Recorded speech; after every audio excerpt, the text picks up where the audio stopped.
بسم اللہ الرحمن الرحیم۔ ناظرین، آج 12 فروری ہے، ہفتے کا دن اور سن 2022۔ آپ کا اپنا میزبان جاوید اقبال شام کے نئے پروگرام کے ساتھ آپ کے چینل پہ پیش خدمت ہے۔ السلام علیکم رحمت اللہ وبرکاتہ۔ امید ہے آپ سارے لوگ خیر و عافیت سے ہوں گے۔ ناظرین، بچپن سے ایک خوبصورت شعر ہم پڑھتے اور سنتے آئے ہیں کہ کرو مہربانی تم اہل زمین پر، خدا مہربان ہوگا عرش بری پر۔ بہت پیارا شعر ہے، بہت خوبصورت شعر ہے، اور عین اس حدیث مبارکہ بھی تشریح ہے جس میں آقا نے فرمایا تھا کہ جو اللہ کی مخلوق پر رحم نہیں نہ کرتا، اللہ اس پر رحم نہیں کرتا۔ تو جو صلہ رحمی کی اہمیت ہے، اس سے بڑھ کر اور کیا ہو سکتی ہے جو ان عام انسان کی سمجھ میں نہ آتی ہو۔ آج کی کہانی میں کوشش کروں گا اسی نقطے کو کلیئر کرنے کے لیے سناؤں۔ کہتے ہیں کسی پرانے وقت میں ایک بہت بڑے ملک کا بادشاہ ہوا کرتا تھا۔ اللہ کا کرنا ایسا ہوا کہ وہ جب بڑھاپے کی ایج کو پہنچا تو بیمار ہو گیا۔ اب اس کے جو بیماری تھی، اس کی سمجھ، سوجھ بوجھ، اس کی پہچان، اس کی علامات کسی طبیب، کسی معالج، کسی ڈاکٹر، کسی حکیم کی سمجھ میں آ ہی نہیں رہی تھی۔ سب سے پہلے شاہی طبیبوں کو جو ملازم تھے چن چن کے رکھے ہوئے تھے، بلکہ دوسرے ملکوں سے لا کے رکھے ہوئے تھے۔ ان سے پوچھا گیا، انہوں نے انکار کر دیا، سارے لا دیا۔ پھر پورے ملک سے طبیبوں کو بلایا گیا، پھر دوسرے ملکوں سے بلایا گیا، لیکن کوئی افاقہ نہ ہوا۔ اور انہوں نے بیک زبان ہو کر کہا کہ اگر بادشاہ سلامت کی حالت یہی رہی تو یہ 1 مہینے سے زیادہ زندہ نہیں رہ پائیں گے۔ اب بادشاہ سلامت کے پاس اگلا اور نیکسٹ اسٹیپ جو تھا، اگلا قدم، وہ تھا جوتشی اور نجومی لوگ۔ اس نے سارے ملک سے جوتشیوں اور نجومیوں کو اکٹھا کیا اور ان کو اپنی بپتا سنائی۔ انہوں نے اپنا حساب کتاب لگانے کے بعد، ذائچے بنانے کے بعد بادشاہ سلامت سے کہا کہ آپ کی زندگی، آپ کی موت کے ٹل جانے کا صرف ایک طریقہ ہے، وہ ہم آپ کو بتائے دیتے ہیں کہ ایک ایسے نوجوان کا خون اور سر چاہیے جو دکھنے میں نوجوان ہو، خوبصورت ہو، رنگت کے لحاظ سے، قد کاٹ کے لحاظ سے، اور جسمانی طور پر اتنا فٹ اور خوبصورت ہو کہ وہ آپ کے تخت پر بیٹھا ہوا بھی جچتا ہو۔ اتنا خوبصورت کوئی بندہ چاہیے۔ اس کا خون، اس کا سر کاٹ کر اس کا خون اگر آپ کے تخت کے نیچے بہایا جائے تو آپ کی جان بخشی ہو سکتی ہے۔ بادشاہ نے کہا یہ تو اتنی بڑی بات ہی نہیں ہے، میں اتنے بڑے ملک کا مالک ہوں، سیاہ و سفید میرے ہاتھ میں، زندگی اور موت میرے ہاتھ میں، توبہ نعوذ باللہ، تو میں کیا ایک بندے کی جان نہیں لے سکتا؟ جاؤ پورے ملک میں پھیل جاؤ اور ایسا کوئی نوجوان تلاش کر کے لاؤ۔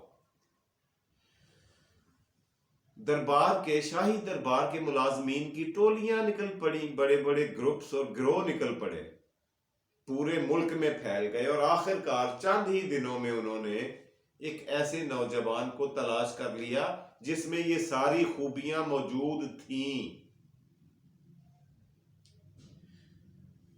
اب ملازمین نے اس لڑکے کو اور اس کے والدین کو بھی لیا اور کہا کہ بادشاہ سلامت کے دربار میں آپ کو بلاوا ہے۔ سارے وہاں چلے گئے۔ والدین کو اس نے بچے کو اس لڑکے کو خریدنے کے لیے بادشاہ نے ان کی اوقات سے زیادہ رقم ادا کر دی، ان کو پیسے اتنے دے دیے وہ کچھ بولنے کے قابل ہی نہ رہے۔ دنیاوی دولت اور لالچ نے ان کی آنکھیں چندیا دیں۔ بادشاہ کے لیے یہ مشکل ہی نہیں تھا اتنی بڑی اماؤنٹ دے دینا، اور انہوں نے سوچا بھی نہیں تھا۔ انہوں نے سوچا، والدین نے سوچا ہمارے تو 6 لڑکے اور بھی ہیں، 6 بیٹے، ایک چلا بھی جائے گا تو کیا ہے۔ انہوں نے بیچ دیا، رقم قیمت وصول کر لی بادشاہ سے۔ اب جو دن اور وقت طے پایا تھا اس کے مطابق اس لڑکے کو لا کر اس تخت کے سامنے کھڑا کیا گیا، اس کے ہاتھ پیر باندھ دیے گئے۔ اس لڑکے نے آسمان کی طرف دیکھا اور مسکرانا شروع کر دیا۔ بادشاہ نے کہا، اوئے تمہارا سر قلم کرنے جا رہے ہیں، تمہیں قتل کیا جا رہا ہے، اور تمہارے چہرے پہ بجائے پریشانی کے اطمینان، خوشی اور ایک عجیب سا نور کیوں ہے، اور تم مسکرائے کس لیے؟ ایسی حالت میں بندہ مسکرا سکتا ہی نہیں۔ تو اس نے کہا، بادشاہ سلامت بات یہ ہے کہ دنیا کے اب تک جو میں نے دیکھا اور سنا ہے، 3 بڑے اصول ہوتے ہیں کسی بھی ملک میں۔ ایک نمبر 1، سب سے پہلے والدین، ماں باپ، جو ایک بچے کا، اپنے بیٹے کا سر قلم کرنا تو کیا، اگر بیٹے کو کانٹا بھی چبھ جائے تو ان کو رات نیند نہیں آتی۔ اور وہ والدین بخوشی دنیاوی دولت سے اپنے دامن بھر کر میری جان آپ کے ہاتھوں بیچ گئے۔ دوسری بات یہ کہ والدین سے اگر کسی بیٹے کو گلہ ہو، کوئی ظلم کا سامنا ہو، ناانصافی کا سامنا ہو، تو وہ علاقے کے بادشاہی قاضی کے پاس شکایت لے کے جاتا ہے، دعویٰ دائر کرتا ہے۔ اور آپ کے شاہی قاضی نے میرے قتل کا فتویٰ دے دیا ہے۔ قاضی نے کہا کہ اتنے ملک میں اتنی بڑی آبادی ہے، بادشاہ کی جان بچانے کے لیے اگر ایک شخص کا سر اڑا بھی دیا جائے تو اس میں کوئی مذائقہ نہیں ہے، یہ جائز ہے۔ یہ خانہ بھی میرے لیے بند ہوا۔ اب قاضی کی شکایت لے کر اگر تیسرے بندے کسی کے پاس جایا جا سکتا ہے تو وہ ملک کا بادشاہ ہوتا ہے۔ اور بادشاہ سلامت تو آپ ہیں جو میری جان لینے پہ تلے ہوئے ہیں، تو میرے لیے تو بظاہر دنیا و ما فیہا کے سارے دروازے بند ہو چکے۔ اور میں نے سن رکھا ہے کسی اللہ والے سے کہ جب انسان پر ہر طرف سے مصیبت کے پہاڑ ٹوٹ پڑے تو اسے اپنے خالق و مالک کی طرف رجوع کرنے میں دیر نہیں کرنی چاہیے۔ پلٹ کر اپنی فریاد فوری طور پر احکم الحاکمین کے دربار میں پیش کر دینی چاہیے۔ اب آپ میری قیمت ادا کر چکے ہیں، قاضی نے میرے قتل کا فتویٰ دے دیا ہے، تو بتائیے میں اپنے ساتھ ہونے والی ناانصافی کا انصاف کس سے مانگوں؟ اور میں نے لوگوں سے کہتے ہوئے سنا ہے کہ جب اللہ پاک کسی پہ ایک دروازہ بند کرتے ہیں تو 2 کھول دیتے ہیں۔ وہ مالک کل ہے، قادر مطلق ہے، کچھ بھی کر سکتا ہے۔ اور آپ بادشاہ سلامت، آپ میرے قتل میں اپنی زندگی تلاش کر رہے ہیں۔ کتنے احمق اور بے وقوف ہیں آپ کہ آپ کا اللہ پہ یقین اور بھروسہ نہ ہونے کے برابر ہے۔ اور ان بندوں کے کہنے پر میری جان لینے کی تیاری کر لی آپ نے، جن کو خود اپنی زندگی اور موت کے ایک لمحے کا نہیں پتا، ایک ساتھ کا، ایک گھنٹے کا، ایک سانس کا نہیں بتا سکتے، خود اپنا، جو آپ کی زندگی اور موت کا فیصلہ کر رہے ہیں، اور میری موت کا انہوں نے تجویز دے دی ہے آپ کو۔ یہ باتیں کرنی تھیں اس کی، لڑکے کی، کہ بادشاہ کے دل و دماغ پہ گہرا اثر ہوا، اس کے دماغ کو، اس کی روح سے ٹکرا گئی یہ باتیں۔ اس نے فوری طور پر جلاد سے کہا، اس لڑکے کے ہاتھ پیر کھولو۔ اس نے میری آنکھیں کھول دی ہیں، میں غفلت میں پڑا ہوا تھا، گمراہی کے رستے پر تھا، میں بھول گیا تھا کہ زندگی اور موت کا فیصلہ صرف اور صرف خالق کائنات کے پاس ہے، اور کسی کو یہ حق حاصل نہیں ہے۔ تو بادشاہ ہونے کا یہ مطلب نہیں ہے کہ میں جس کا مرضی سار اڑا دوں اور جس کو مرضی قتل کر دوں۔ میں زندہ رہوں یا مروں، اس لڑکے کی جان بخشی کرنے کا اعلان کرتا ہوں۔ اب اس لڑکے نے وہیں کھڑے کھڑے حکم سن کر اللہ کی بارگاہ میں پھر ہاتھ اٹھائے، دعا مانگی، اور دعا مانگنے کے بعد اس دربار سے رخصت ہوا۔ اب اللہ کا، قدرت کا کرشمہ دیکھیں کہ ہفتہ یا عشرہ گزرا ہوگا کہ بادشاہ سلامت صحت مند ہونا شروع ہو گئے۔ اللہ کیا نہیں کر سکتا؟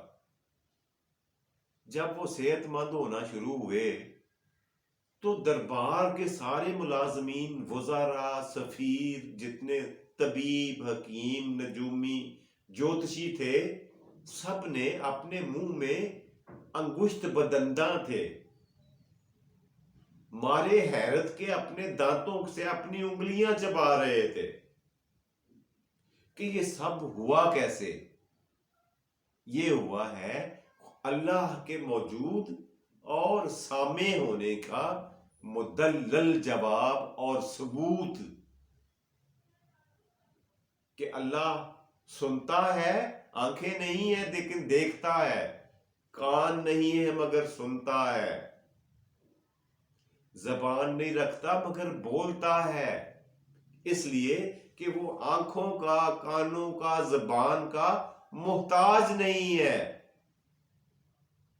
اور اس سے دعا مانگنے کے لیے زبان کا ہونا ضروری بھی نہیں ہے، اس لیے کہ دعا تو وہ ان کی بھی قبول کرتا ہے جن کی زبان ہوتی ہی نہیں۔ تو دعا کیا کیجئے، دعا لیا کیجئے، کیونکہ ہو سکتا ہے جو چیز آپ کے بس میں نہیں ہے وہ آپ کی دعا کا انتظار کر رہی ہو۔ تقدیر بنانے والا خود تو تقدیر کو بدلنے کا اختیار رکھتا ہے نا۔ تقدیر کا لکھا ہم نہیں ٹال سکتے، چلو مان لیا، لیکن جس نے تقدیر کو لکھا ہے اس کے پاس بھی اختیار نہیں ہے۔ ذرا سوچئے گا۔ جی، آج کا اگلا سیگمنٹ ہے آج کے سوال کا، لیکن پہلے پچھلا سوال اور جواب۔ پچھلا سوال یہ تھا کہ پاکستان کا لمبائی کے لحاظ سے سب سے بڑا دریا کون سا ہے؟ تو وہ ہے جناب علی دریائے سندھ۔ اب اس کی لمبائی کتنی ہے یہ میں بتا دوں، ابھی تو فائدہ اس لیے نہیں ہے کہ میں پھر کسی دن یہ سوال کروں گا کہ دریائے سندھ کی لمبائی کتنی ہے۔ آج کا یہ سوال نہیں ہے، آج کا سوال یہ ہے کہ پاکستان کا قومی پھول کون سا ہے؟ جی، ملک عزیز، سونی دھرتی کا قومی پھول کا نام بتائیں۔ بڑھتے ہیں آج کے پروگرام کے آخری سیگمنٹ کی طرف، تیسرے سیگمنٹ کی طرف، تو وہ ہے آج کا شعر۔ آج کا شعر آپ کی خدمت کرتا ہوں، آپ کی خدمت میں پیش کرتا ہوں، آپ کی نظر کا کون سا شعر سناؤں؟ چلیے یہ سناتا ہوں۔ کتنا مشکل ہے میرے دوست گوارا کرنا، کتنا مشکل ہے میرے دوست گوارا کرنا، دل سے اترے ہوئے لوگوں میں گزارا کرنا۔ یہ تھا جی آپ کا میرا انتخاب، آج کا منتخب کردہ شعر۔